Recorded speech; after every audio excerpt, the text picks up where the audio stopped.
In 1794, facing the guillotine, Thérésia Cabarrus smuggled a dagger and a calculated insult to a powerful politician. This pragmatic act of psychological manipulation saved her life and triggered a coup that overthrew the French government, permanently ending the Reign of Terror. The path that brought a wealthy Spanish-born noblewoman to a damp Parisian cell began in an environment of immense newly acquired wealth. Thérésia Cabarrus was born in 1773 in Spain. Her father, François Cabarrus, was not born into ancient nobility. He was a French-born financier who built an astonishing fortune in Spain, eventually founding the Bank of San Carlos and earning a title from the Spanish crown. Thérésia grew up in an environment defined by immense, newly acquired wealth and the sharp, pragmatic intelligence required to maintain it. Her education was extensive and rigorous, far exceeding the standard domestic instruction given to women of her era. She was trained to be articulate, observant, and socially adept. At the age of 15, her family arranged her marriage to Jean-Jacques Devin, the Marquis de Fontenay. This union transported her directly into the epicenter of pre-revolutionary French high society. It was a strategic alliance. Her father's vast liquid wealth merged with an established, albeit financially strained, French aristocratic title. The marriage itself was reportedly devoid of affection, a strict business transaction. Thérésia, still a teenager, was thrust into the salons of Paris. These salons were the unofficial political arenas of the time, where reputations were made, alliances forged, and the early philosophies of the Enlightenment were hotly debated. Here she learned to read people. She learned that charm and beauty were useful, but intelligence and the ability to map power dynamics were essential. By 1793, the French Revolution had radicalized into the Reign of Terror. The monarchy fell, and mere association with the old regime became a lethal liability. While her husband fled the country, Thérésia stayed, officially divorcing him to sever ties with a known traitor. She relocated to Bordeaux to escape the Parisian violence, only to find the city under the iron grip of Jean-Lambert Tallien, a Jacobin enforcer sent to fill the guillotines. The man sent to pacify Bordeaux was Jean-Lambert Tallien. Tallien was a hardened, ambitious Jacobin. His mandate was clear: establish a revolutionary tribunal, fill the prisons, and keep the guillotine active. He arrived in Bordeaux and immediately initiated a campaign of mass arrests and executions, targeting wealthy merchants, former nobles, and anyone accused of hoarding supplies or expressing moderate views. It was in this environment of systemic slaughter that Thérésia Cabarrus crossed paths with Jean-Lambert Tallien. She was exactly the type of person he was sent to eliminate, a former aristocrat of immense wealth. Yet she recognized that her only chance of survival was to confront the threat directly. The exact nature of their initial interaction is heavily debated by historians, but the outcome is undisputed. Thérésia managed to gain an audience with Tallien, and rapidly she became his mistress. It was a desperate, calculated transaction, a survival strategy utilizing her physical appeal and intellect to bind Tallien to her. Thérésia utilized her physical appeal, her sophisticated intellect, and her understanding of human vanity to bind Tallien to her. Once she secured her position, she began to exert a moderating influence on his administration. She used her leverage to secure pardons, alter lists of the condemned, and arrange for the release of numerous prisoners. The citizens of Bordeaux, noticing the sudden drop in executions, began to refer to her as Our Lady of Good Help. While she saved lives, she was actively charting a perilous course. Her influence over Tallien became widely known, and information traveled quickly back to Paris. Maximilien Robespierre, a man who prided himself on absolute ideological purity and incorruptibility, viewed Tallien's actions with deep suspicion. Robespierre saw Thérésia not as a humanitarian but as a corrupting aristocratic influence, a counter-revolutionary agent who had successfully seduced and compromised a representative of the Republic. Robespierre decided to strike. He bypassed Tallien, who was losing political ground, and ordered the direct arrest of Thérésia Cabarrus. In early 1794, she was seized by authorities, separated from Tallien, and transported back to Paris under heavy guard. She was incarcerated in La Force prison. La Force was a holding facility for those destined for the Revolutionary Tribunal, which almost exclusively handed down death sentences. The conditions were horrific. The prison was severely overcrowded, plagued by disease, and entirely devoid of basic sanitation. However, the physical deprivation was secondary to the psychological torture. Every day, the jailers read out a list of names. Those called were loaded into carts, driven through the streets of Paris, and executed at the Place de la Révolution. The prisoners existed in a state of perpetual, agonizing anticipation. Thérésia observed the behavior of her fellow inmates. Many succumbed to despair. Others, holding onto remnants of aristocratic pride, prepared to face the executioner with silent dignity. Thérésia rejected both approaches. She refused to accept her death as a political necessity or a stroke of fate. She began to analyze her limited resources. She had no money, no legal representation, and no public platform. Her only asset was her connection to Jean Lambert Tallien, who had returned to Paris but was politically isolated and terrified of Robespierre. She knew Tallien. She knew he was ambitious, but she also knew he lacked the natural courage to challenge the Committee of Public Safety directly. If she begged for his help, he would likely weigh the risk to his own life and choose inaction. To mobilize him, she needed to bypass his rational self-interest and strike at his core emotional vulnerabilities. She needed to force a situation where inaction was more psychologically painful for him than the risk of a political coup. According to historical legend, Thérésia managed to smuggle a final communication to Tallien from La Force. The story claims she sent a brief note accompanied by a Spanish dagger, accusing him of cowardice for letting her die. Whether this was a literal truth or a romanticized myth created later to justify his actions, the sentiment perfectly captured the desperate reality. She weaponized his ego, forcing him to equate his own self-worth with her survival. She branded him a coward. For a man who had built his career and public persona on revolutionary zeal and forceful action, this accusation was a critical strike against his ego. The dagger was the physical manifestation of her contempt. It was not a tool for her own suicide. It was a challenge directed entirely at him. It implied that if he did not have the courage to use it against their enemies, he was exactly the pathetic figure she described. Thérésia had effectively trapped him. If she died, he would have to live with the undeniable proof of his own cowardice, an unbearable prospect for a man of his pride. The letter was a masterstroke of survivalist psychology.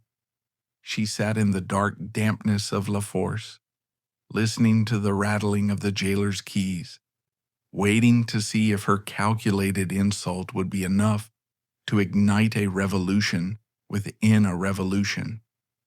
The physical journey of that letter, carrying a Spanish dagger and a fatal accusation, was a masterclass in the corrupt subterranean economy of the revolutionary prison system.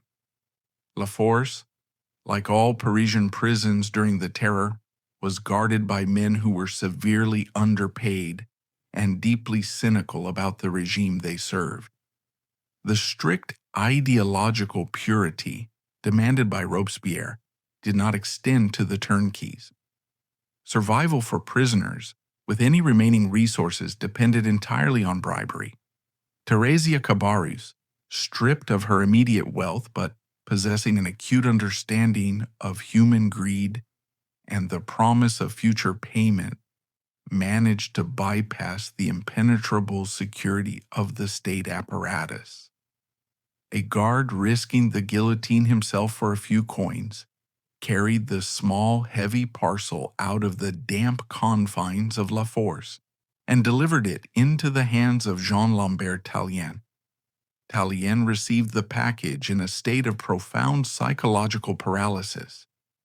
In late July 1794, during the suffocating month of Thermidor, Tallien existed in an agonizing limbo. The air in Paris was stifling, both meteorologically and politically. The reign of terror had reached a point of critical mass where the machinery of death required constant fuel, and the definition of a traitor had become entirely arbitrary. Maximilien Robespierre had centralized power to an unprecedented degree. The Committee of Public Safety operated as a shadow dictatorship. Tallien was acutely aware that he was a marked man. He was an ex-enforcer who had displayed leniency, a cardinal sin in Robespierre's republic of absolute virtue. For weeks, Tallien had lived in the agonizing limbo of the suspected. He watched as former colleagues, men who had sat beside him in the National Convention, were quietly arrested in the night and executed the next day. He was waiting for his turn, gripped by a paralyzing fear that eroded his capacity to think or act. He was a man who had wielded the power of life and death over thousands in Bordeaux, now reduced to a trembling subordinate, jumping at every knock on his door. When he unfolded Thérésia's letter and the dagger fell heavily onto his table, the shock was physical. He read the brief lines. She did not appeal to his mercy, nor did she attempt to leverage whatever affection remained between them. She bypassed his intellect and struck directly at the most fragile construct he possessed, his pride. I shall die in despair belonging to a coward like you. The words were meticulously chosen to inflict maximum psychological damage. In the brutal, hyper-masculine culture of the Jacobin leadership, cowardice was not just a failing, it was the ultimate degradation.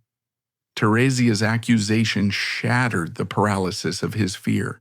If he did nothing, he would not only die when Robespierre eventually signed his arrest warrant, but he would die having been stripped of his identity, definitively proven a coward by a woman who went to the scaffold while he hid in his rooms. For Tallien, the blade lying on his table represented a stark binary choice: use it against the architect of their destruction, or accept the identity of the pathetic creature she described. Tallien's sudden push to overthrow the government stemmed from pure survival instinct rather than any awakened Republican ideals. While Thérésia's legendary insult may have provided the final psychological push for Tallien, the grand political shift was actually triggered by pure survival instinct across the government.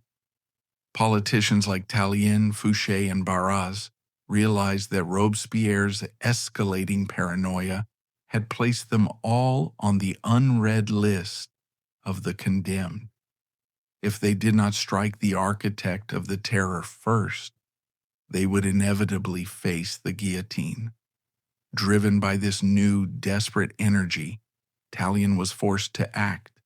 However, a successful coup against the most entrenched faction in France could not be executed by one angry man with a dagger. He needed a coalition.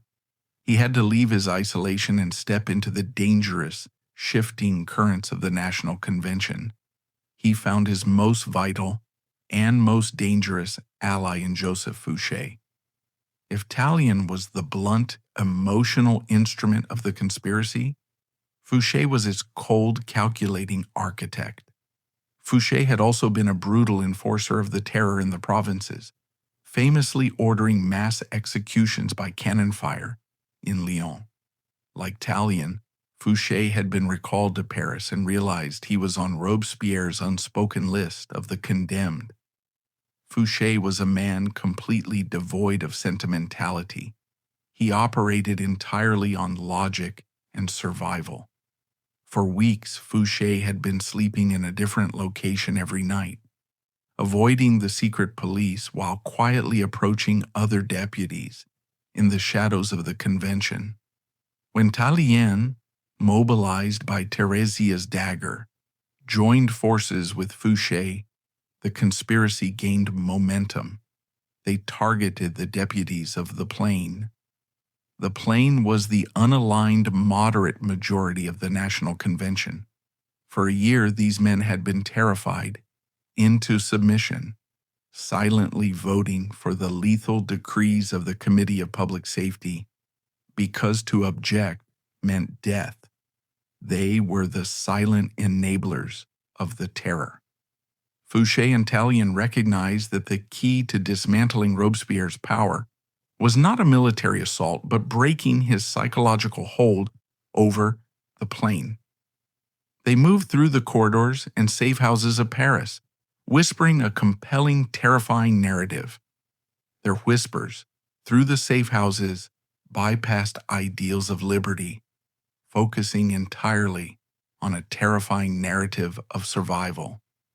They pointed out that Robespierre's recent speeches had become increasingly erratic and paranoid. They highlighted his isolation. He had stopped attending the committee meetings, brooding in his home, and relying on his fanatical deputies, Louis-Antoine de Saint-Just and Georges Couthon, to manage the state. Fouché and Tallien convinced the deputies of the Plain that Robespierre's definition of virtue was a moving target, and no one, regardless of their past loyalty, was safe. The message was simple: strike him down, or he will systematically slaughter every one of you. The catalyst for the explosion was provided by Robespierre himself. On the 8th of Thermidor, Robespierre emerged from his isolation and ascended the tribune of the National Convention. He delivered a sprawling 2-hour speech that would prove to be his fatal error. He declared that a vast treasonous conspiracy had infiltrated the government, the military, and the financial sector. He demanded a massive cleansing purge to save the Republic. But crucially, he refused to name names.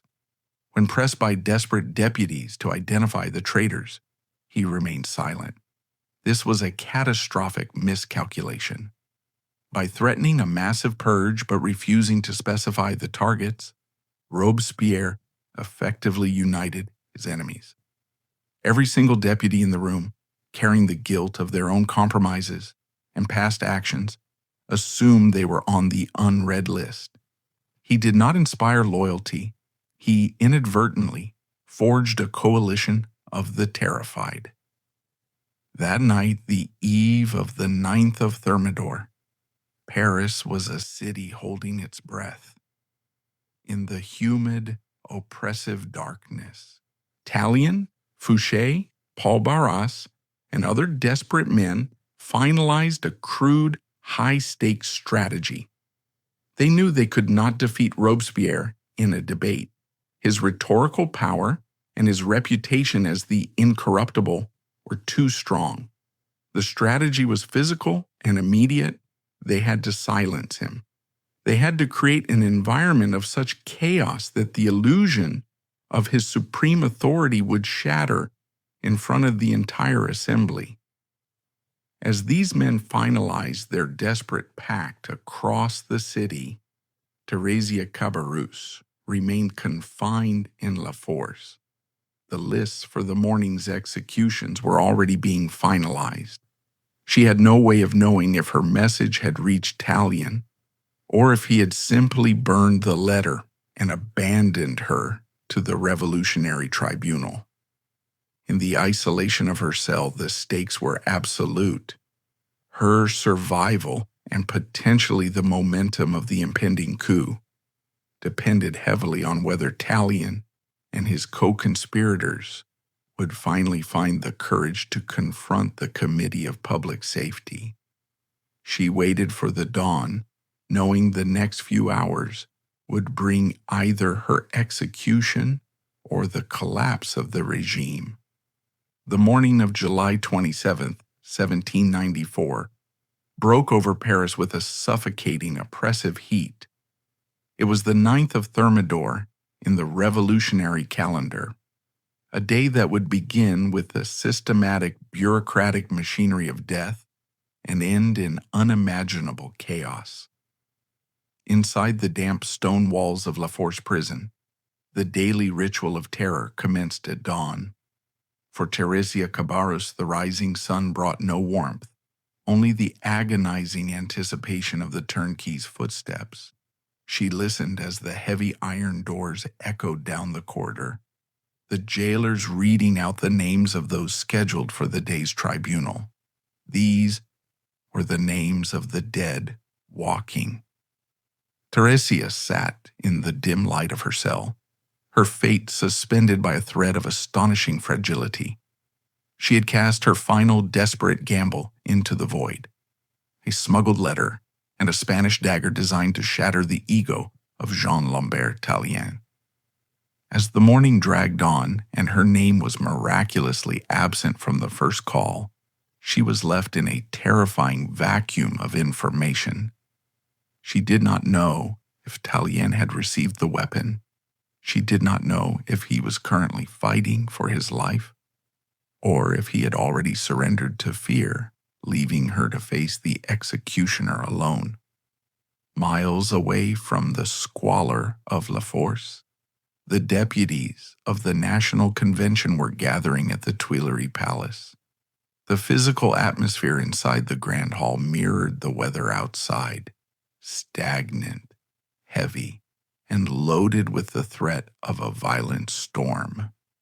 The men who took their seats were exhausted, hollowed out by months of paranoia. They looked at their colleagues with deep suspicion, wondering who among them had secretly finalized their death warrants the night before. Jean-Lambert Tallien arrived at the convention, running purely on the volatile adrenaline of a man who has accepted that he will likely die before midnight.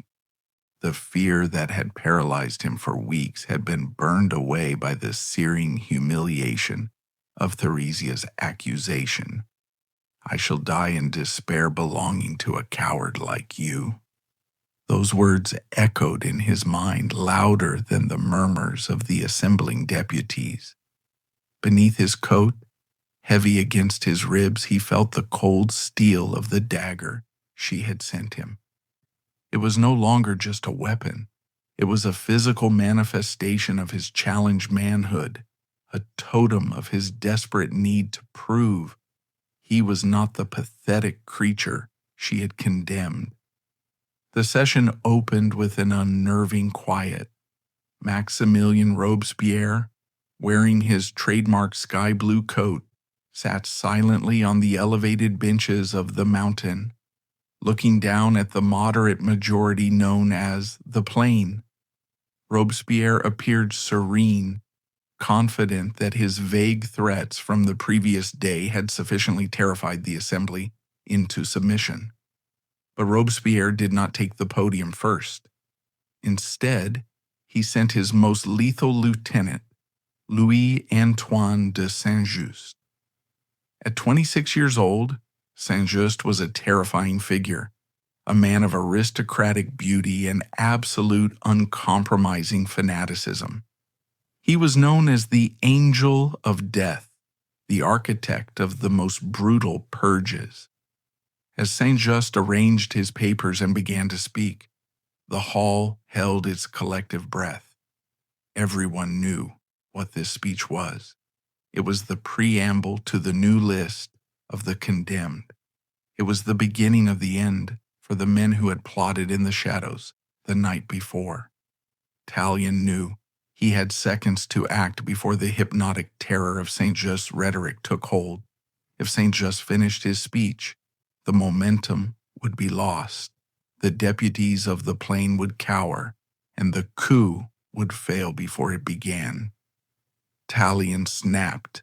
He physically launched himself from his seat, shouting over the pristine, measured voice of the Angel of Death, "I demand that the curtain be torn away." The sheer shock of the interruption paralyzed the room. In the Republic of Virtue, one simply did not interrupt the Committee of Public Safety. It was an act of instant, undeniable treason. But Tallien did not stop. He shoved his way through the stunned deputies and rushed the podium.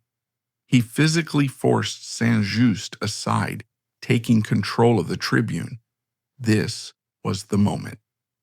Tallien rushed the podium and drew a dagger. He held the blade high, the polished steel catching the light. Whether it was the very same Spanish blade Thérésia had smuggled to him, or simply a weapon of desperation, the visual was brutal and shocking. In a room governed by endless philosophical speeches, the sudden appearance of raw physical violence broke the spell.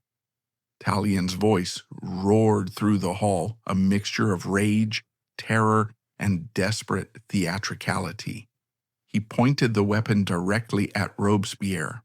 "I have armed myself with a dagger," Tallien screamed, his eyes fixed on the man who held Thérésia's life in his hands, "to pierce that man's breast if the convention does not have the courage to decree his accusation." The dagger was the catalyst. It was the physical proof that action was possible, that the architects of the terror could be threatened with the very violence they so freely dispensed. By drawing the weapon, Tallien was answering Thérésia's challenge. He was standing on the stage of world history, risking his life, explicitly to prove to a woman locked in a dungeon that he was no coward. The sight of the blade shattered the psychological dam holding back the plane. Months of suppressed terror, grief, and silent compliance erupted into a cacophony of absolute fury. Deputies leaped onto their benches, shouts of "down with the tyrant" and "arrest the dictator" bounced off the walls. Robespierre was stunned. For years he had controlled this room with a glance, with a perfectly structured sentence. Now he faced a wall of pure, unadulterated hatred. He rushed toward the tribune, desperately trying to reclaim his voice, his authority. He demanded the right to speak. He looked to the plain, the men he had manipulated for so long, pleading with them, calling them pure and virtuous men. They screamed him down. The noise was deafening. Every time Robespierre opened his mouth, the cries of "tyrant" drowned him out. The man who had sent thousands to the guillotine with his words found himself completely, utterly silenced. He began to choke, his voice cracking into a high-pitched squeak, the physical manifestation of his collapsing power. From the back of the hall, a deputy named Garnier shouted a phrase that would echo through history. "The blood of Danton chokes you. It was a reference to Georges Danton, a beloved revolutionary leader Robespierre had recently sent to his death. The reminder of that betrayal sealed his fate. In a matter of minutes, the impossible was achieved. The convention, running on a mob mentality born of sheer survival instinct, voted to formally arrest Maximilien Robespierre. They did not stop there. They voted to arrest his brother Augustin, the paralyzed Georges Couthon, and the angel of death himself, Saint-Just. The guards moved in.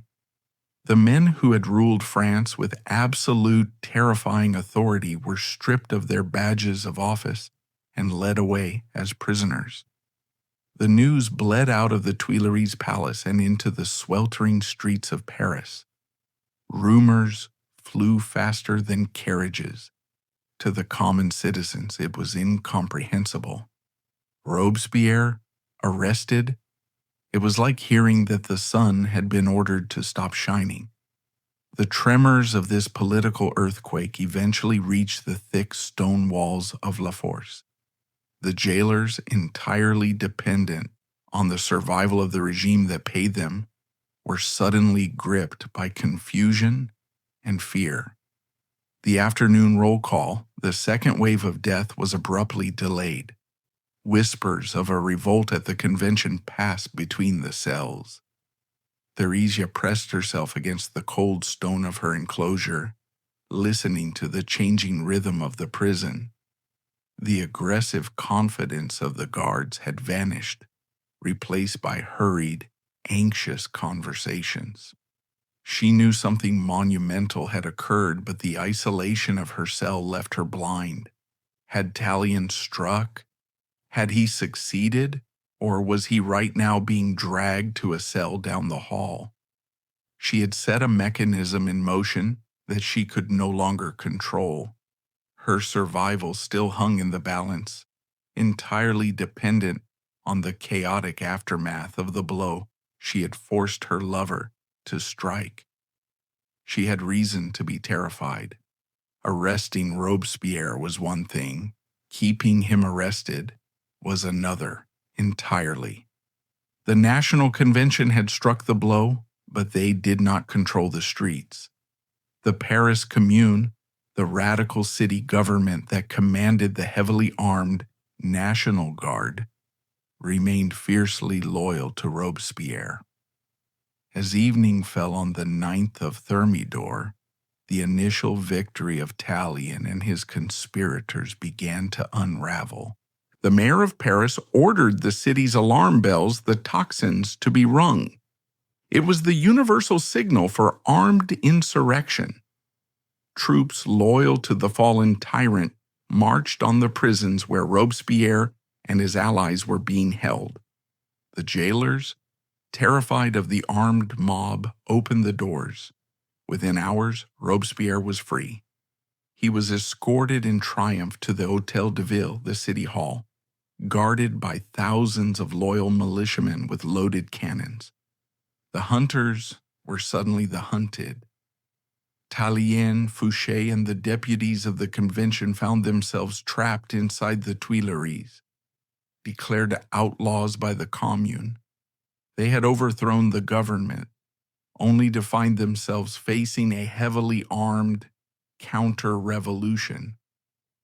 As midnight approached, Paris braced for an all-out civil war in its dark, winding streets.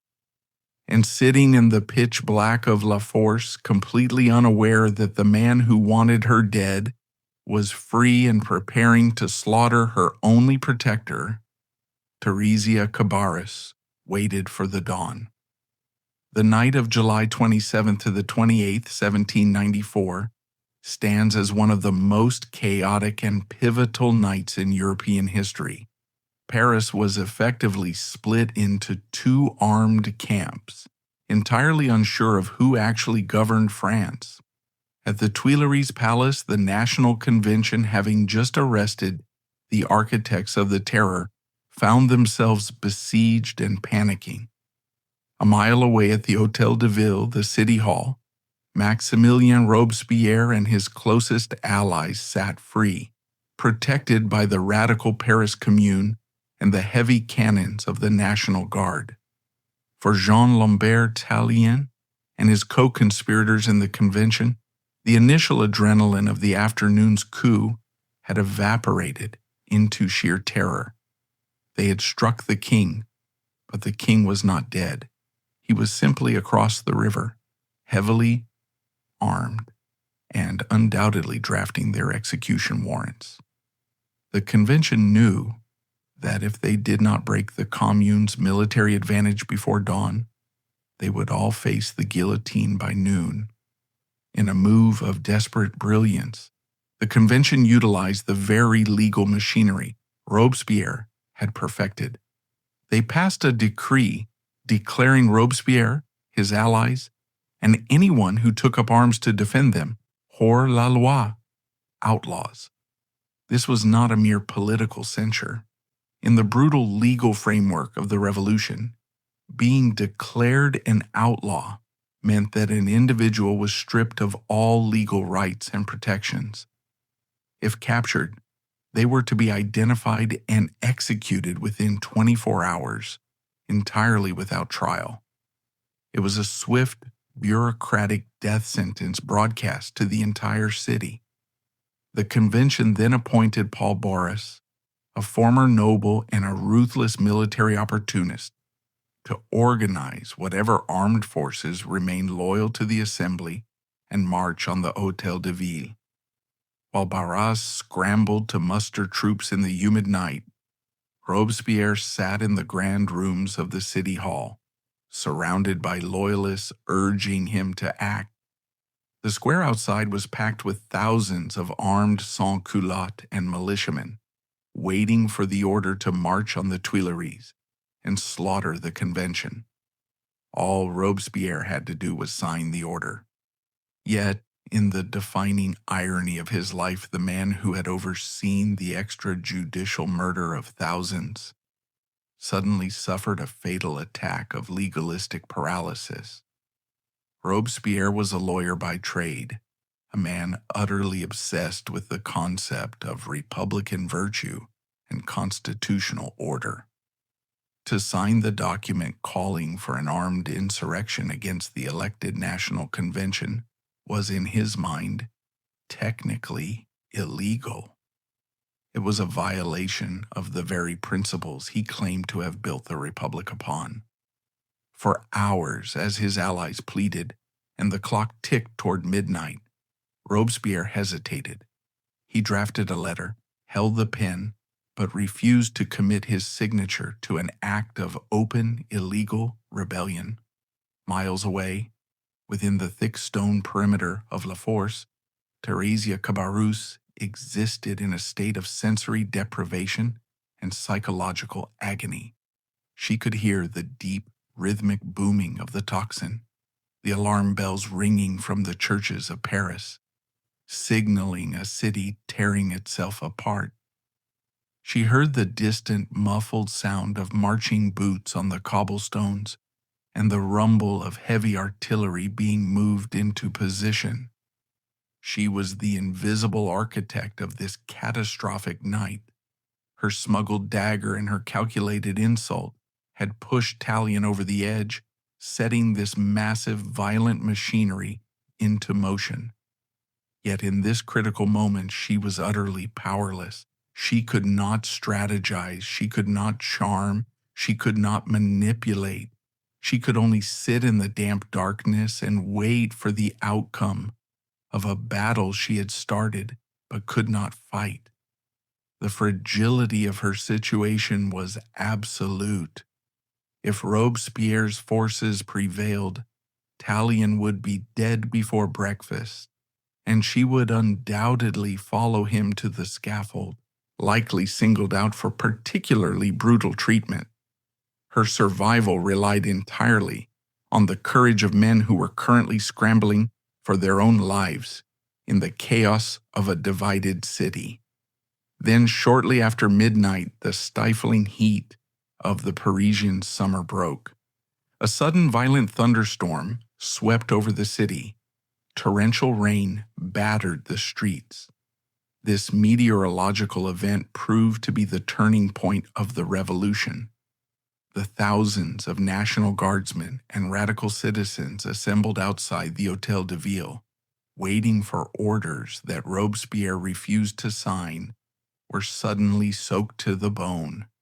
Morale plummeted.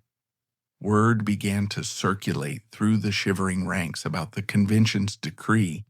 Anyone standing in that square was now officially an outlaw, slated for execution without trial.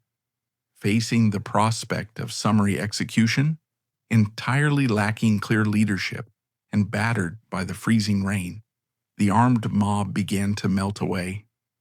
By 2 a.m, the heavily fortified square was practically deserted. The cannon sat abandoned in the mud. Sensing the shift, Paul Barras and his hastily assembled columns from the convention moved in. They met almost no resistance. They breached the doors of the Hôtel de Ville and rushed up the grand staircases toward the rooms where the fallen leaders of the Terror were holed up. What happened next in the dim, smoke-filled meeting room remains one of the most fiercely debated moments in French history. The doors were smashed open. Panic erupted among the Jacobin leadership. Augustin Robespierre's younger brother threw himself out of a high window, shattering his legs on the cobblestones below, but surviving the fall.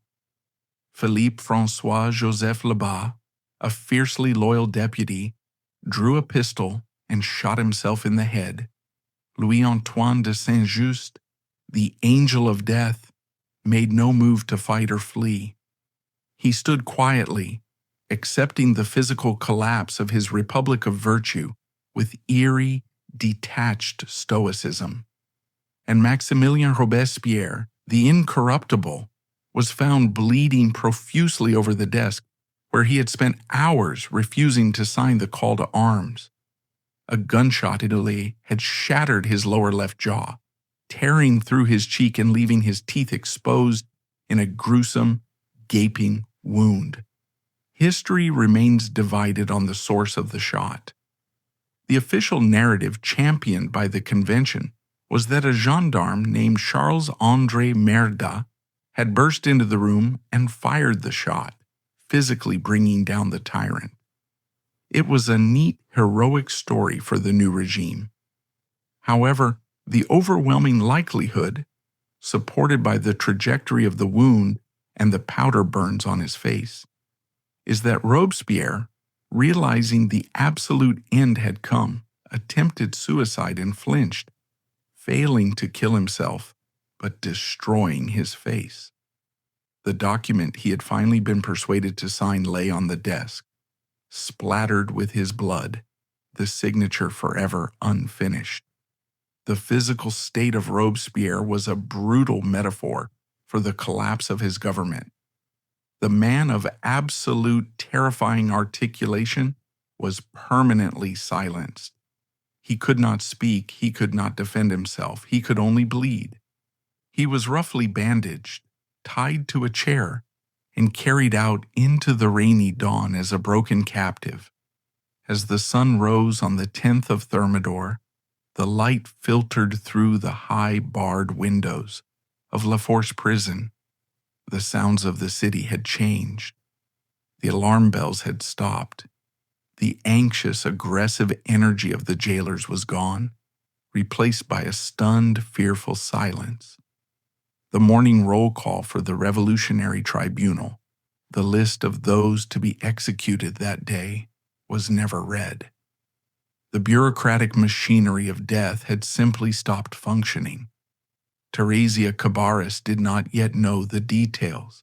She did not know about the rainstorm, the shattered jaw, or the desperate cowardice and sudden bravery that had defined the night. But as the hours passed and the doors remained locked, a profound, undeniable realization began to settle over the damp cells. The terror had broken. Later that afternoon, the very carts that usually carried the innocent and the suspected were loaded with the architects of the regime. Maximilien Robespierre, slipping in and out of consciousness, his head wrapped in a bloody makeshift bandage, was hauled through the streets of Paris alongside his brother Saint-Just and 19 of their closest supporters.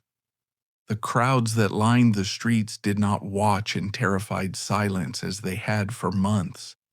They erupted. The sheer relief of a city released from a suffocating daily fear manifested as violent, mocking jubilation. When Robespierre was carried up the steps to the guillotine at the Place de la Révolution, the executioner roughly tore the bandage from his shattered jaw to ensure the blade would fall cleanly. The incorruptible let out a horrific, agonizing scream that echoed across the square, abruptly cut short by the falling blade. With that heavy thud, the reign of terror officially ended. The most radical, bloody phase of the French Revolution was over. Jean-Lambert Tallien, propelled by the threat of a woman he had locked in a cell, had survived the night and emerged as one of the most powerful men in France. And Thérésia Cabarrus, the woman who had coldly calculated that an insult was sharper than a plea for mercy, had won her impossible gamble. She had survived the unsurvivable. But stepping out of the darkness of La Force and into the blinding light of a traumatized, exhausted city, she was about to discover that surviving the terror was only the first act of her extraordinary reinvention.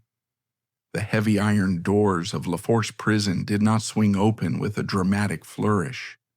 They were unlocked with a clumsy, almost apologetic hesitation by jailers who, just 24 hours earlier, had functioned as the arrogant gatekeepers of death. When Thérésia Cabarrus stepped across the threshold and into the sweltering Parisian afternoon, she did not emerge into a tranquil world. She stepped into the epicenter of a profound psychological whiplash. The physical transition alone must have been staggering. After months of breathing the stagnant, disease-ridden air of a crowded dungeon, the air of the city, however polluted, would have felt intoxicating, but more striking than the air was the sound. For over a year, Paris had been a city of murmurs. People spoke behind closed doors, terrified of informers, their voices suppressed by the omnipresent weight of the law of suspects. Now the streets were deafening. The citizens were not just talking, they were shouting, singing, and openly weeping. The collective, suffocating anxiety that had defined the reign of terror had shattered overnight. Reunited with Jean-Lambert Tallien, the dynamic between them had irrevocably shifted. Tallien was hailed in the streets as the savior of France, yet looking into Thérésia's eyes, he knew the absolute truth. She was the private architect of his heroism. Stepping out of the darkness of La Force and into a traumatized city, Thérésia faced a precarious vacuum of power. Retreating to the countryside would mean fading into a vulnerability she could no longer afford. Instead, she chose to become indispensable. She possessed a brilliant, pragmatic understanding of power. In the vacuum left by Robespierre's death, there was no established order. The new government, entirely composed of men who had survived by betraying their former leader, was fragile, corrupt, and desperate for legitimacy. Thérésia understood that invisibility was no longer an option. If she faded into the background, she would remain vulnerable to the next inevitable shift in political tides. Her safety, she reasoned, lay not in hiding, but in becoming utterly indispensable to the new elite. She had to transform herself from a survivor into a symbol. She succeeded with a speed and scale that is still difficult to comprehend. Almost overnight, Thérésia Cabarrus, now officially Madame Tallien, became the undisputed social queen of the new era. The citizens of Paris, desperate for a narrative of redemption, latched onto her story. She was no longer just the woman who had moderated the executions in Bordeaux. She was the woman whose very existence had ended the terror. They affectionately crowned her Our Lady of Thermidor. This was not merely a polite social elevation. Thérésia used her new status to actively shape the cultural landscape of the Thermidorian reaction. The France of Robespierre had been defined by a rigid, puritanical austerity. Displaying wealth, wearing fine clothes, or even using the formal monsieur instead of citizen were offenses that could lead to the guillotine. The Republic of Virtue had demanded a grim, leveling conformity. Upon her release, Thérésia led a massive, spectacular rebellion against this austerity. If the terror was about death and denial, the new era would be about life, excess, and an almost frantic hedonism. She opened a salon that quickly became the only place that mattered in Paris. To be invited to Madame Tallien's home was to be officially recognized as part of the new ruling class. Here, the men who now controlled the government, men like Paul Barras and Joseph Fouché, mingled with bankers, artists, and returning aristocrats. She created a neutral ground where the new bloody-handed politicians could rub shoulders with the old money, forging the corrupt, pragmatic alliances that would define the upcoming government known as the Directory. But her most visible and shocking rebellion was written on the body itself. Thérésia revolutionized fashion, turning it into a potent political statement. She abandoned the modest, heavy Republican dress and introduced a style that was scandalously revealing. Drawing inspiration from ancient Greece and Rome, she began wearing sheer diaphanous gowns made of fine muslin or silk, worn over flesh-colored tights. The dresses had plunging necklines and were gathered tightly beneath the breast, completely discarding the restrictive corsets of the old regime.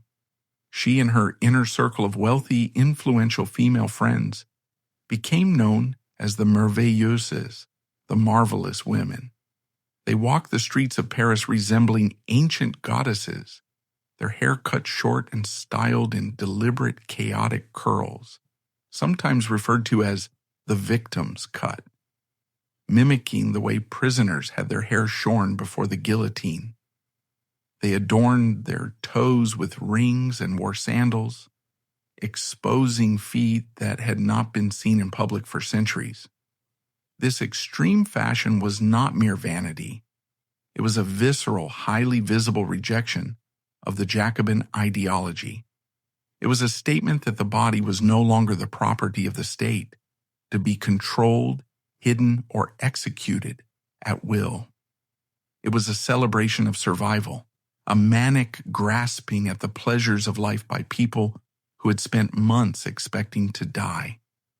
The most macabre and fascinating example of this psychological reaction was the emergence of the bal des victimes, the victims' balls.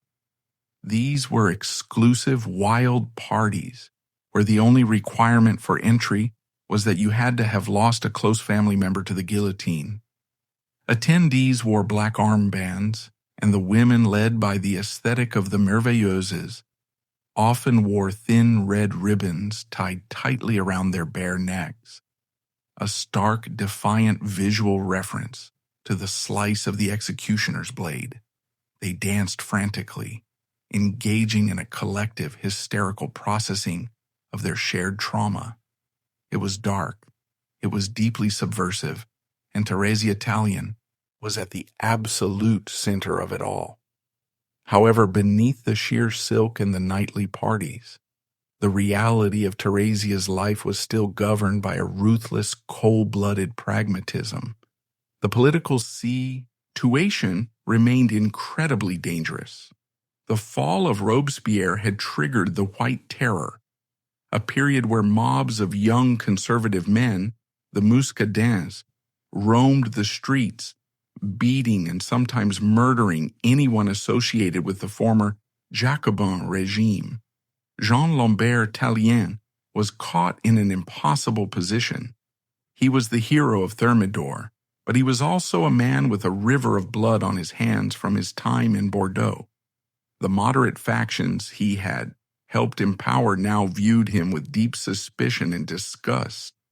They needed him to strike the blow against Robespierre, but they had no intention of letting an ex-terrorist govern the new republic. Thérésia watched as her husband's political capital evaporated. Tallien lacked the cunning and the intellect to navigate the treacherous, shifting sands of the new government. He was a blunt instrument that had served its purpose. As his power waned, Thérésia realized that her attachment to him, which had saved her life a year ago, was rapidly becoming a liability. If he fell, his enemies would gladly drag her down with him. She began a master class in political distancing. While remaining legally married, she subtly shifted the center of her influence away from Tallien and toward the true rising power in France, Paul Barras. Barras was a charismatic, deeply corrupt, and highly effective politician who would become the dominant executive figure of the Directory. He was a nobleman who had embraced the revolution, surviving its deadliest phases through sheer, cynical adaptability. He appreciated wealth, he appreciated beauty, and he recognized in Thérésia a political intellect that matched his own. Her salon became Barras's unofficial headquarters. By associating herself closely with him, she secured her own position regardless of her husband's failing career. She was playing a dangerous, high-stakes game of transfer, leveraging her enormous social capital to buy political protection from the most powerful man in the room. She was no longer just surviving.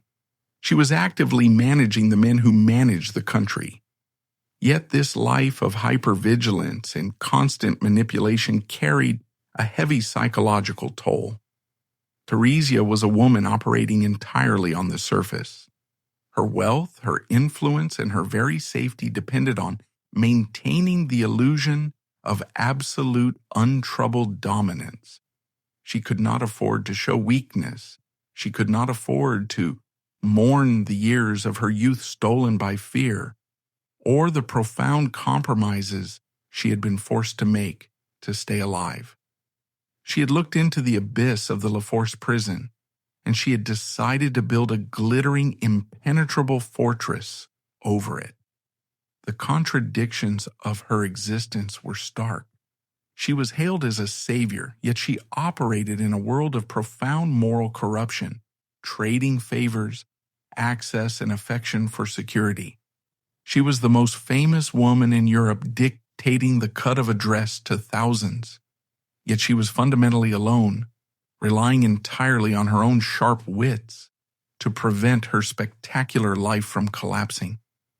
As the revolutionary decade entered its final chaotic years, Thérésia Tallien stood at the pinnacle of French society.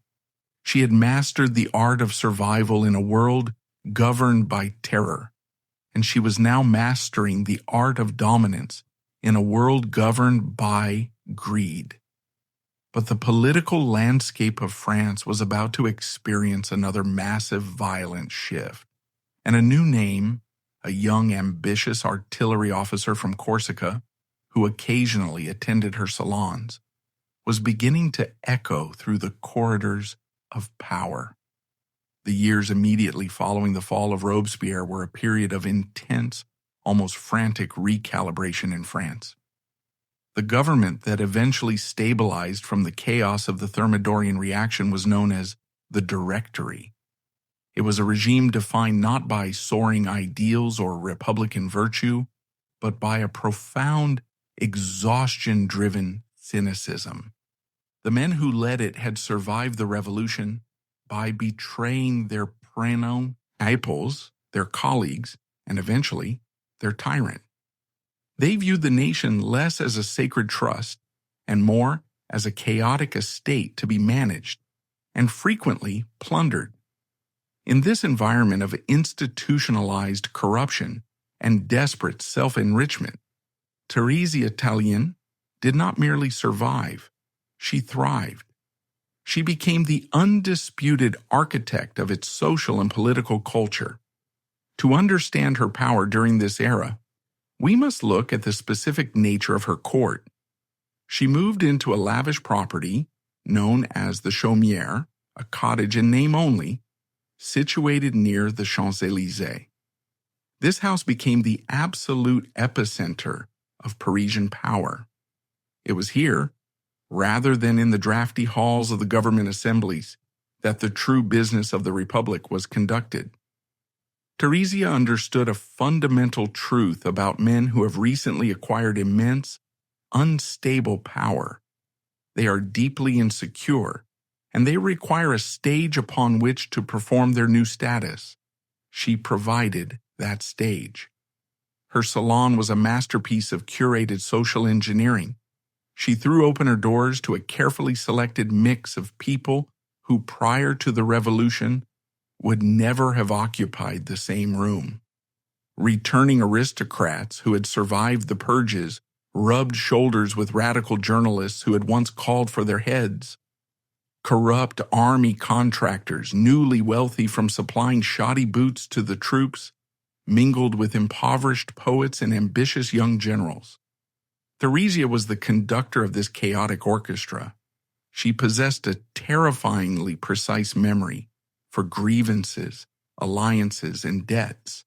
She knew exactly who needed to be flattered, who needed to be intimidated, and who needed to be casually ignored. In this glittering, morally vacant world, her husband, Jean-Lambert Tallien, quickly became an obsolete relic.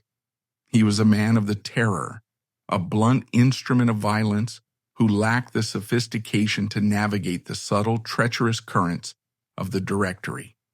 Furthermore, he was universally despised. The moderate royalists hated him for his massacres in Bordeaux, and the remaining Jacobins hated him for betraying Robespierre. Thérésia observed his rapid political decline with the cold calculation of a survivor. She realized that the man who had once been her shield was now an anchor, threatening to drag her down into political irrelevance and physical danger. She did not orchestrate a dramatic public break. Instead, she executed a masterclass in social freezing. She legally maintained the marriage for a time, but she entirely separated their lives. Tallien was gradually excluded from the inner circle of her salon. He became a pathetic, wandering ghost in his own home, watching from the periphery as his wife brokered deals and shaped the government without him. It was a brutally efficient disposal. Thérésia had used his pride to save her life in the prison of La Force.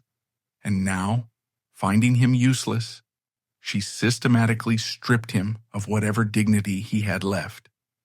With Tallien marginalized, Thérésia cemented her position by aligning herself absolutely with the most powerful man in France, Paul Barras. Barras was the leading director of the government, an ex-nobleman who treated the Republic with the lazy entitlement of a corrupt monarch. He was charming, deeply cynical, and entirely devoid of moral scruples.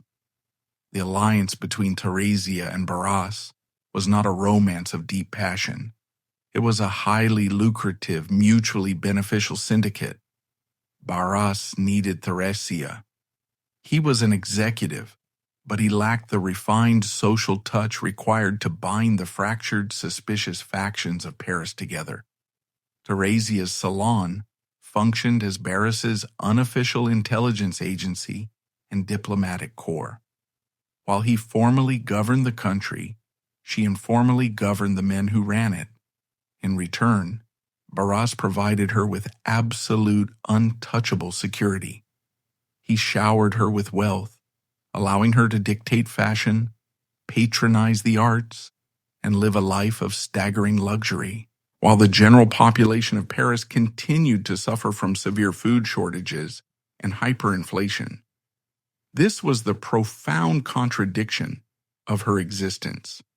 She was hailed as Our Lady of Thermidor, a symbol of liberation from tyranny, yet she was the glowing public face of a regime that was systematically looting the country.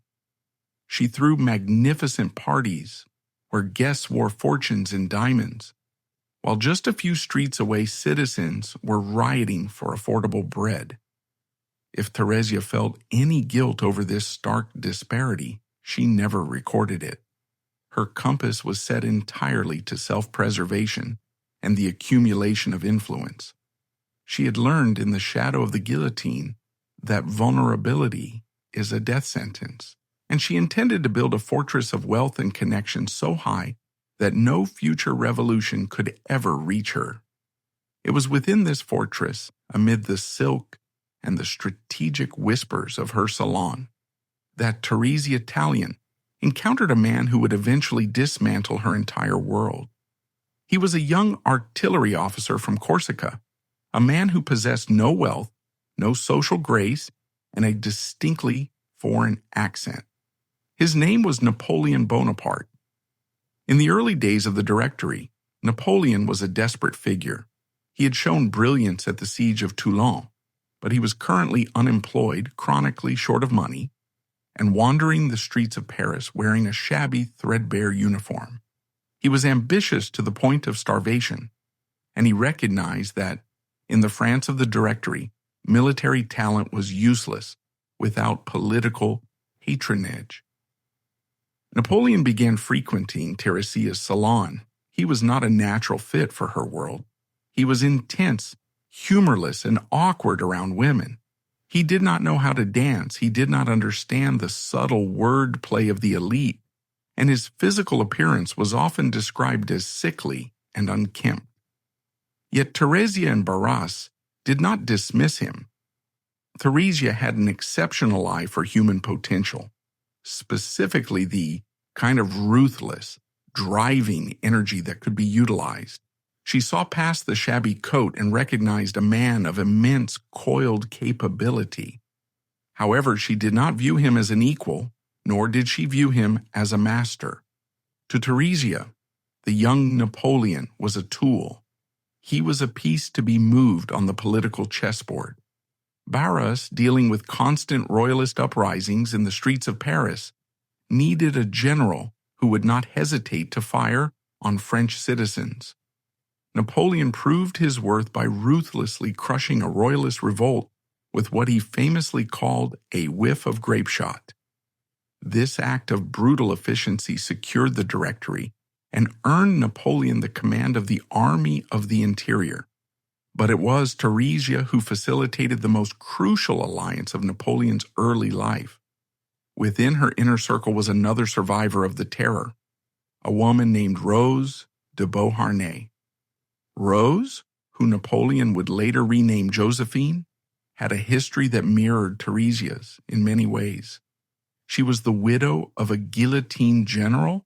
She had been imprisoned during the Terror, and she survived by utilizing her immense charm and forming strategic liaisons. However, their personalities were markedly different. While Thérésia was commanding, sharply intelligent, and overtly political, Josephine was softer, intensely eager to please, and perpetually drowning in catastrophic financial debt. At the time, Josephine was widely known to be one of Paul Barras's mistresses. But Barras was growing tired of her constant demands for money, and Josephine, aging and terrified of losing her protector, was desperately seeking a secure, permanent arrangement. The subsequent events are a testament to the transactional, deeply unsentimental nature of Thérésia's world. In the drawing rooms of the Chaumière, a marriage was effectively brokered. Thérésia and Barras actively encouraged the young, fiercely intense Napoleon to pursue Josephine. For Napoleon, marrying an older, sophisticated woman who was deeply embedded in the ruling elite provided the social legitimacy he desperately craved.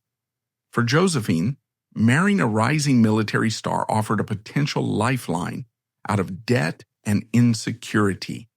And for Barras, it was a convenient way to offload a high-maintenance mistress onto a useful subordinate.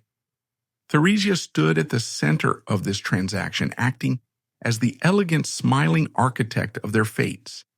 She helped legitimize the union, integrating Napoleon further into the core of the Directory's social structure. When Napoleon and Josephine were married in a civil ceremony in 1796, Barras and Tallien served as witnesses. It was a brilliant, cynical piece of political matchmaking. Thérésia believed she was securing a loyal, capable sword for the Directory, a man who would protect her corrupt, comfortable world from the persistent threats of royalist rebellion and Jacobin resurgence. Days after the wedding, Napoleon left Paris to take command of the army of Italy, a poorly equipped, demoralized force that Barras had essentially handed him as a wedding gift. Thérésia and the Directory expected little from the campaign.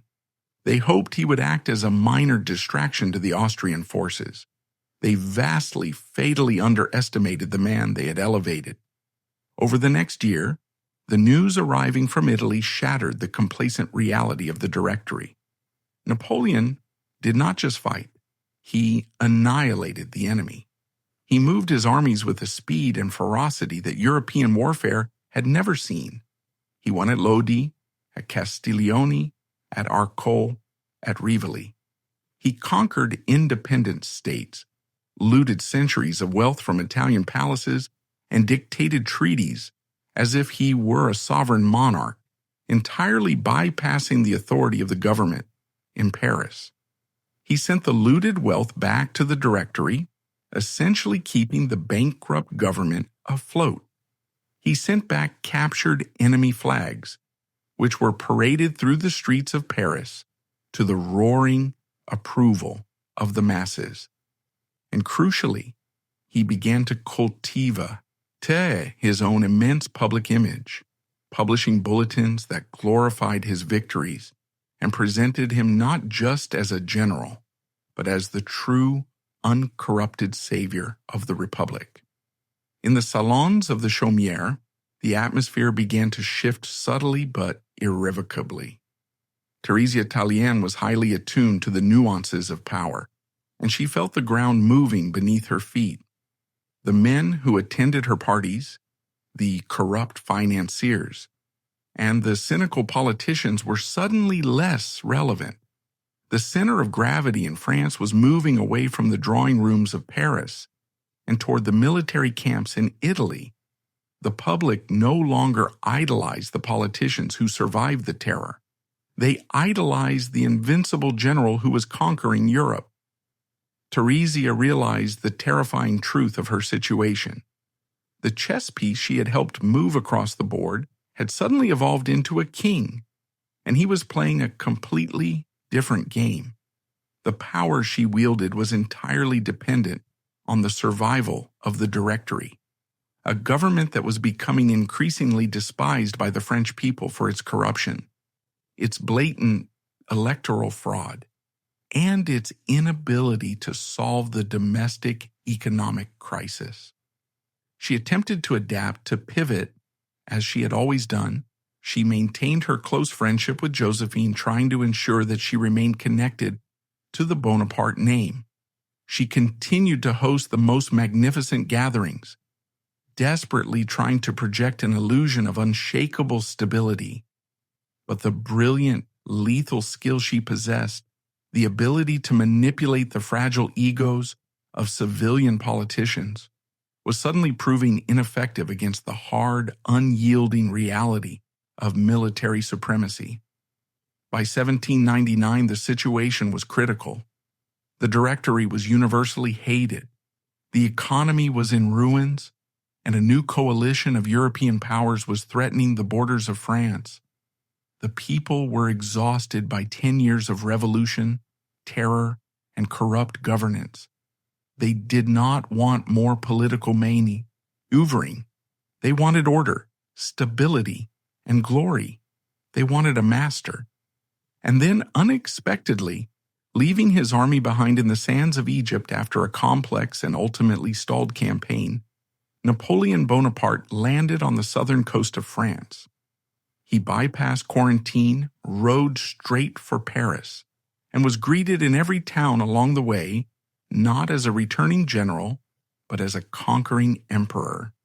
Thérésia Tallien sat in her fortress of wealth, watching the man she had once viewed as a shabby, useful tool march into the capital to dismantle the very system that guaranteed her survival. She had survived the guillotine by breaking a man's pride, but she was now facing a man whose pride was indistinguishable from his destiny. The era of the drawing room politicians and the salon queens was violently drawing to a close, and the dawn of absolute military dictatorship was about to break. The autumn of 1799 brought a chilling realization to the gilded salons of Paris. The return of Napoleon Bonaparte from Egypt was not the triumphant arrival of a loyal subordinate. It was the descent of an apex predator into an ecosystem that was already rotting from within. The Directory, the corrupt, bloated government that had provided Thérésia Tallien with her platform of immense power, was fundamentally bankrupt. It was devoid of money, devoid of popular support, and, most crucially, devoid of the military loyalty required to sustain a dictatorship. Thérésia watched the streets of Paris from the windows of her luxurious estate, the Chaumière, and she understood the precise mechanics of the shifting tide. The crowds that gathered to cheer Napoleon were not cheering for the Republic. They were exhausted by a decade of ideological whiplash, hyperinflation, and the constant threat of foreign invasion. They craved order, and the young general with the severe, unsmiling face represented an iron-fisted stability that the decadent politicians of the Directory could never provide. For Paul Barre, as the powerful director who had been Thérésia's primary political shield and financial benefactor, Napoleon's return signaled the absolute end of his era. Barras was a master of the backroom deal, a man who survived the terror by being more cynical and more adaptable than his rivals. But cynicism is a weak defense against military supremacy. Thérésia recognized that Barras was paralyzed. He had spent years indulging in unimaginable luxury, growing soft, while Napoleon had been hardening himself on the battlefields of Italy and the deserts of the Middle East. The political decapitation was swift, brutal, and entirely stripped of the theatrical rhetoric that had characterized the earlier revolutions. On the 18th of Brumaire, Napoleon executed a meticulously planned military coup. He did not bother with the passionate speeches of the Jacobins or the desperate dagger-waving of men like Jean-Lambert Tallien. Napoleon utilized loyal troops to systematically dismantle the legislative assemblies. When a faction of the government attempted to resist, Napoleon's brother Lucien Bonaparte simply ordered the grenadiers to clear the hall with fixed bayonets. In a matter of hours, the Directory was erased from existence. Paul Barras, realizing he was entirely outmatched, accepted a massive bribe and signed a letter of resignation, immediately fleeing Paris under heavy military escort to live in comfortable, enforced exile. For Thérésia, the coup of 18 Brumaire was a catastrophic loss of infrastructure. Overnight, the entire political apparatus that she had spent 5 years carefully manipulating was dismantled. The men who had flocked to her salon, seeking favors, government contracts, and political protection, vanished. Her home, which had been the unofficial center of the French government, was suddenly just a very expensive, very empty house. The transition of power revealed a harsh, underlying truth about the nature of her influence. Thérésia's power had never been institutional. It was entirely relational, based on her proximity to the men who held the levers of the state. When those men were removed, her power evaporated instantly. She was faced with a chilling new reality. She had to navigate a regime led by a man she had once patronized, a man whose rise she had facilitated by orchestrating his marriage to Josephine. Thérésia attempted to employ the same survival strategies that had worked in the past. She believed that her deep historical friendship with Josephine Bonaparte would serve as a bridge to the new regime. She assumed that her unmatched social grace and her history as a pivotal figure of the revolution would make her an asset to Napoleon's new government, known as the Consulate. She was completely wrong. Napoleon Bonaparte did not just ignore Thérésia, he actively and aggressively despised her. His hatred was rooted in a complex mixture of personal history and profound political ideology. Personally, Napoleon possessed a fierce, almost fragile pride. He could never forgive Thérésia for having known him when he was a poverty-stricken, awkward, unemployed officer begging for assignments in her salon. Her very presence was a humiliating reminder of a time when he had to rely on the patronage of a corrupt woman to advance his career. Politically, Napoleon viewed Thérésia as the ultimate symbol of the Directory's moral decay. Napoleon was intent on rebuilding France as a highly structured, patriarchal, and disciplined society. He despised the era of the Merveilleuses, viewing the political influence of women as a dangerous, chaotic anomaly that had to be eradicated. He wanted a court modeled on strict military hierarchy and traditional domestic virtues, a stark contrast to the wildly liberated hedonistic society Thérésia had constructed. Napoleon issued a direct, uncompromising edict. Thérésia Tallien was permanently banned from his court. He extended this order with brutal specificity to his own wife. He explicitly forbade Josephine from seeing her oldest, closest friend. When Josephine, deeply indebted to Thérésia and genuinely fond of her, attempted to maintain contact in secret, Napoleon's secret police intercepted the correspondence. He subjected Josephine to terrifying, violent outbursts of anger, making it unequivocally clear that any association with Madame Tallien was an act of treason against his authority.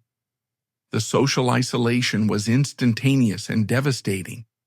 In the highly centralized society of early 19th century Paris, access to the ruler was the sole currency of relevance. By officially excommunicating her, Napoleon effectively turned Thérésia into a social pariah among the new elite.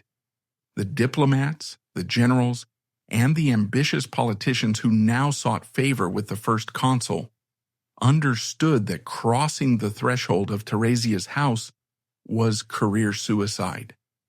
This rejection could have destroyed a lesser woman, having climbed from the damp, terror-filled cells of La Force to the absolute pinnacle of European society. Being cast out and branded a symbol of corruption was a massive psychological blow. But Thérésia was fundamentally a creature of survival. She did not waste time weeping over the loss of Napoleon's favor. She recognized that the avenues of political power were permanently closed to her.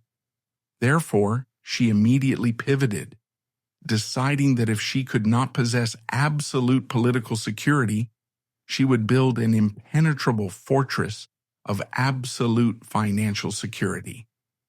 Her first necessary action was a long overdue house cleaning.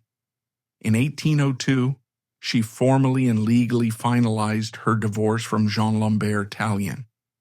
He had been practically absent from her life for years, a pathetic, wandering figure who had even accompanied Napoleon on his disastrous expedition to Egypt, only to be captured by the British and return to France a broken, impoverished man. The divorce was the final severing of the tie that had defined her survival during the Reign of Terror. Hiditae had served his purpose. The debt of the dagger had been paid in full by the years of luxury she had provided him during the Directory, and he was now formally discarded into the dustbin of history. Free from the legal anchor of a despised revolutionary, Thérésia sought a new alliance. She bypassed the politicians and the military men entirely.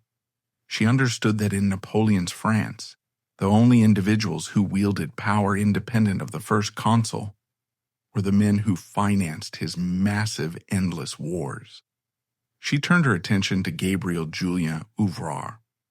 Ouvrard was a phenomenon, a man whose wealth was so vast it rivaled the treasury of the French state itself. He was a military contractor, a banker, and a brilliant, ruthless speculator who had amassed an incomprehensible fortune by financing the armies of the Directory and the consulate. Ouvrard was not a politician. He was a businessman who viewed governments, including Napoleon's, as high-risk, high-reward clients. Thérésia and Ouvrard entered into a relationship that was defined by a breathtaking mutual pragmatism. They did not marry. Marriage would have subjected Thérésia's assets to his control and bound her to his highly volatile financial risks. Instead, she became his recognized, undisputed mistress. It was an alliance of two apex survivors, the woman who had navigated the bloodiest politics of the era and the man who had mastered its corrupt economics. Ouvrard provided Thérésia with a level of wealth that made the luxury of her Directory days look modest. He purchased for her the magnificent Château de Grosbois, a massive, sprawling estate outside of Paris. It was here that Thérésia executed her most brilliant, defiant countermove against Napoleon's social excommunication. If she was banned from the official court of France, she would build an alternative court that was wealthier, more cultured, and significantly more enjoyable. Grosbois became a golden cage of her own design. She filled it with artistes, musicians, writers, and the remnants of the old aristocracy who found Napoleon's militaristic court stifling and vulgar. She hosted hunting parties, theatrical performances, and lavish dinners that became the stuff of legend. This was a profoundly strategic lifestyle. By establishing herself as an independent patron of the arts and maintaining a sphere of influence entirely separate from the state apparatus, she protected herself from the daily paranoia of Napoleon's police state. She bore Ouvrard several children, managing his massive domestic empire with the same cold efficiency she had once used to manage the deputies of the National Convention. Yet the glittering exile of Grosbois was not without a deep underlying tension. Napoleon, notoriously suspicious of independent wealth, deeply distrusted Ouvrard. The first consul frequently subjected the banker to sudden audits, massive fines, and short periods of imprisonment, attempting to break his financial autonomy. Thérésia found herself once again tethered to a man who was actively clashing with the absolute ruler of France. She watched as Napoleon crowned himself emperor, transforming the republic into a hereditary dictatorship. She watched as Josephine, the woman whose marriage she had brokered in her own drawing room, was crowned Empress of the French in the Cathedral of Notre Dame. Thérésia was not invited. She sat in her magnificent country estate, surrounded by masterpieces of art and legions of servants, technically safe, but acutely aware of her status as an outcast, a living ghost of a revolution that the new emperor was determined to erase. She had survived the machine of the terror through a desperate strike of psychological manipulation. She had dominated the Directory through sheer charisma and political agility. Now, under the iron grip of the empire, she had successfully engineered a third survival, utilizing immense private wealth as a shield against the hostility of the most powerful man on earth. But Thérésia was entering her 30s. The era of the merveilleuse, of scandalous dresses and chaotic youthful rebellion, was definitively over. She was a mother of multiple illegitimate children, a twice-divorced woman with a deeply controversial past. As the Napoleonic Wars raged across the continent, Thérésia began to formulate her final, most impossible objective. Survival and wealth were no longer enough. The woman who had been branded a traitor, a saint, a whore, and a savior realized that there was only one fortress left to conquer, the only thing that Napoleon's money and Ouvrard's millions could not guarantee her. She decided that before her life was over, she would completely, fundamentally rewrite her own history and force the aristocratic world to grant her the one thing she had been denied since the fall of Robespierre: absolute, unquestionable respectability. The realization that immense wealth was not a permanent shield came to Thérésia gradually, but with absolute certainty. Her life at the Château de Grosbois, with the billionaire financier Gabriel Julien Ouvrard, was a masterpiece of luxurious defiance against Napoleon's strict militaristic court. She had her own miniature kingdom, her own artists, and her own rules. But as the French Empire expanded and Napoleon's grip on the continent tightened, the fundamental vulnerability of her position became impossible to ignore. Ouvrard, for all his brilliance, was engaged in a highly dangerous game of financial brinkmanship with the emperor.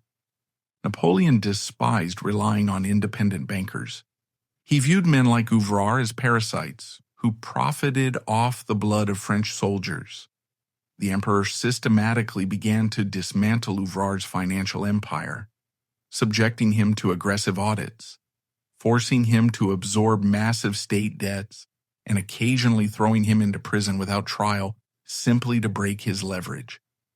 Thérésia watched this terrifying dynamic unfold with the cold, practiced eye of a duo, man who had seen the inside of La Force prison. She understood that if Napoleon decided to utterly crush Ouvrard, the collateral damage would be devastating. Her luxurious exile at Grosbois was entirely dependent on a man who was now standing directly in the crosshairs of the most powerful dictator in modern history.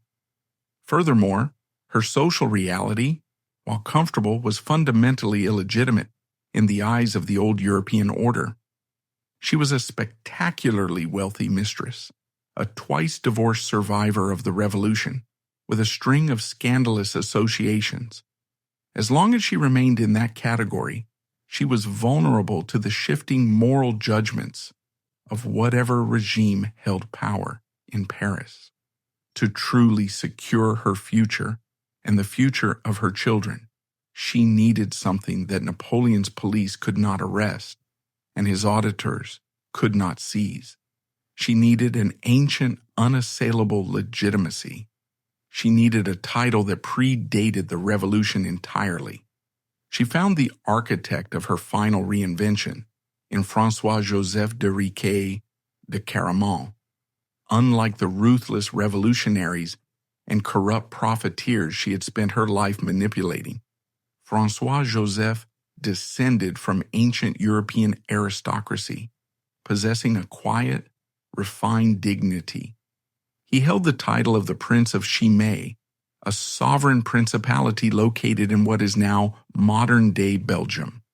He was slightly younger than Thérésia, highly educated, musically gifted, and possessing a quiet, refined dignity that stood in stark contrast to the aggressive, bloody men she had spent her life manipulating. When they met, Thérésia was in her early 30s. She was no longer the teenage bride who had navigated the salons of Paris, nor the desperate prisoner who had forced a coup.